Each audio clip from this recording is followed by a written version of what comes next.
What's the deal, y'all? This your man King Eric, the media assassin, coming at y'all with another video. And check this.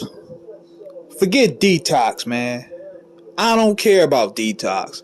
What I want to hear is HELTER, SKELTER from Ice Cube and Dr. Dre. This album was promised to come out like in 1995. You could look at it in the Murder Was the Case in the Doggy Style booklet. And they had the lead single, which was Natural Born Killers. Now, I was souped because if they're going through a sinister vibe with this thing has potential to be off the hook. Especially if Dre was going to give you some stuff that sounded something like Nigga with a Gun, Appetite of Destruction, because his production style was hitting it into an apex. If it was going to be a vibe like Murder Was the Case. But apparently, I don't think they could ever come to agreement. I'm thinking because, number one, Cube had his own label. He had priority. And there still was a lot of talks of who was going to probably get so-and-so even split. And then on top of that, DOC, he was going to be heavily involved with it and probably write a lot of Dre stuff. He was the one that was going to come with the concept, and Dre and DOC had fell out. And he used the Helter Skelter theme himself for his own album.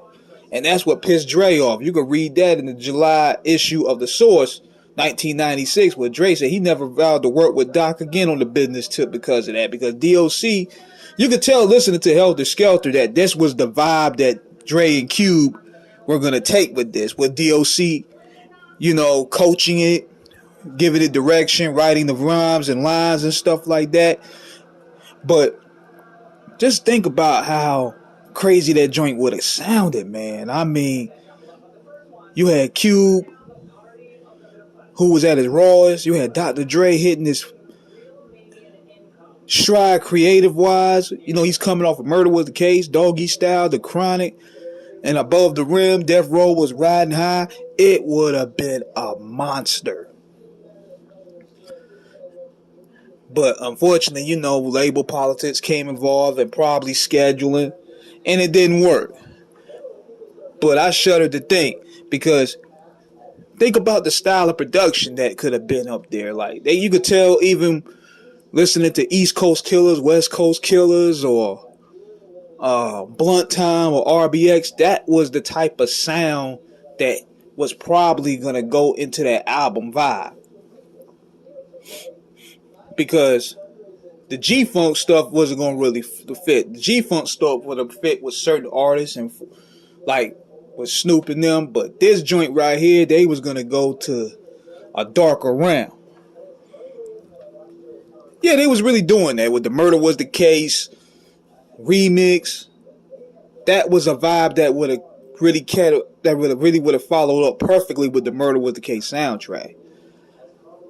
So I don't really care for the DETOX, man, nigga. I want to hear what Helter Skelter would have sounded like. I just want a snippet, bro.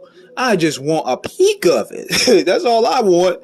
So let me know what you guys think. What you guys thought of the Helter Skelter? Because he had Jay Flex and Sam Snead helping him with the production, so it was gonna be more raw and balanced. It would have been crazy. It would have been a crazy project. So let me know what you guys think in the comments. Subscribe, hit the like button. Peace.